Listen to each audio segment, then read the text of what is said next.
She is working on her manual, Competent Communication Manual, project number 7, Research Your Topic. Her title of her speech this evening is Color of Diabetes. Her speaking time is between 5 to 7 minutes. Her speech is evaluated by Mr. Gerald Howard. Please put your hands together and welcome our Toastmaster, Sonya.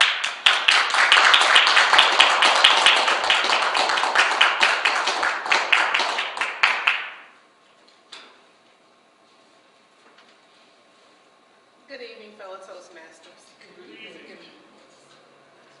It is the 6th leading cause of death in the United States.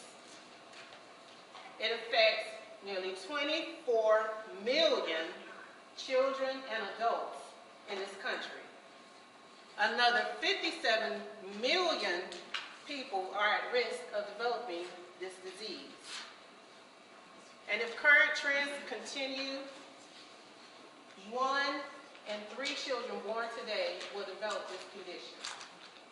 What is it? Diabetes. Do you have it, or do you know someone that does?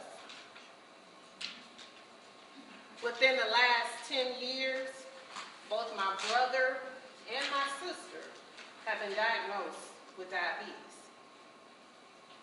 Now, growing up in the community that I grew up in, I'd always hear people talking about somebody's sugar, having their sugar being a little off, or having sugar diabetes, or someone's sugar acting up, but I never really knew or understood what that meant. But it really hit home when my brother and sister were diagnosed with the disease. You see, in November, we celebrated National Diabetes Awareness Month. And that was a time to raise awareness about the seriousness of diabetes and the importance of prevention and control.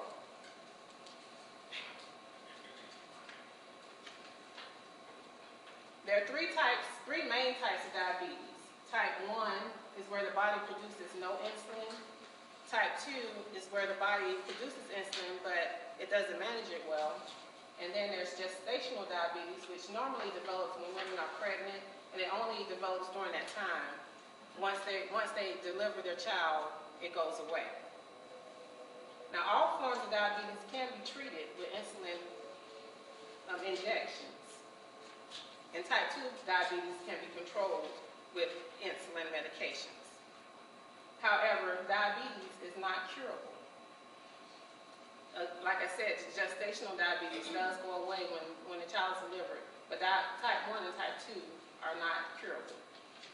And you'll see in your handouts, there's a diagram that shows you how normal insulin production works, and when there's an insufficient insulin, what's going on in the body. The insulin helps regulate the body sugar in the water, helps regulate the blood sugar in your body. So if you're not it's not flowing properly, then your body's it's not processing that sugar as it should.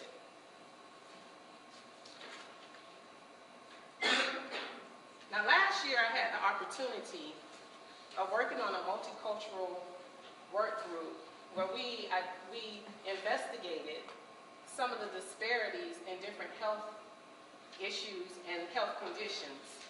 And it was a very eye-opening study for me, in that I found that diabetes, among a lot of other conditions, are more prevalent in people of color, including African Americans, Hispanics, Asians, and for diabetes, American Indians are number 1 when it comes to being diagnosed with diabetes. Of the 24 million people that have diabetes, over 16% are American Indians.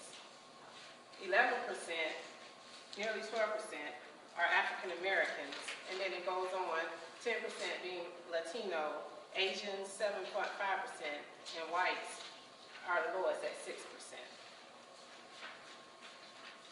I became interested in these disparities, and I wanted to find out more about why is there a disparity with the with people of color having more of a disparity or having more cases of diabetes than whites.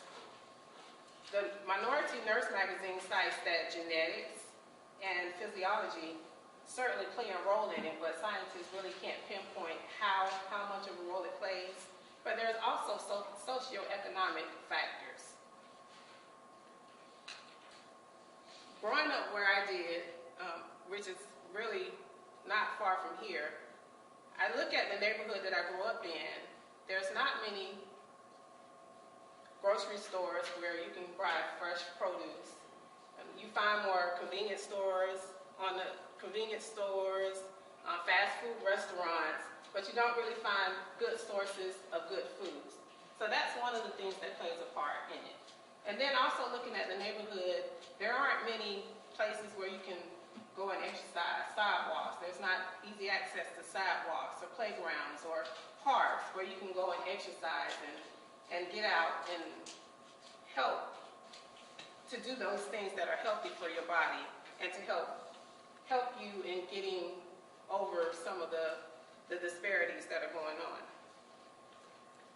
There's also the matter of cultural and linguistical barriers.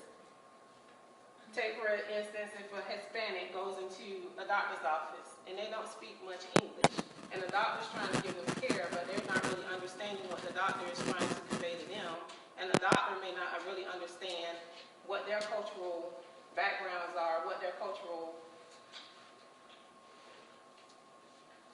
values are or traditions are. So they may prescribe a treatment that goes against their culture, and the person is not willing to follow that prescribed treatment. So there are some things that doctors and the patients need to understand and come together on as far as cultural barriers in order to get the proper treatment and care.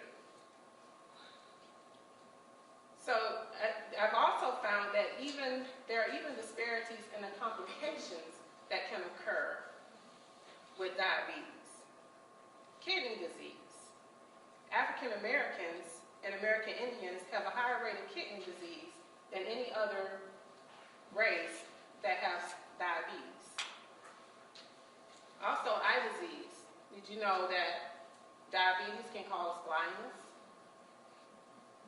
There's a higher rate of blindness among adults aged 20 to 74, and African Americans are at greater risk of that as well. Also, coronary artery disease or heart disease. African Americans have a higher rate of coronary artery disease related to diabetes. And one thing that surprised me was amputations. Did you know that lower extremity amputations are very prevalent for diabetic patients? That's legs, feet, having to be cut off because they're not getting proper blood flow. And that kind of struck me too recently because my brother told me that he's been going to the doctor because he's having problems with his foot. And right now they're doing ice packs and cortisone shots to try to fix it. But I was thinking about his situation and also thinking about a friend of mine whose mom lost both her legs because of diabetes. And then the mortality rate. African Americans, Hispanics, and Indians have a greater risk of death due to diabetes. With healthcare costs and reform at the forefront of the new headlines these days, consider this. The American Diabetes Association estimates that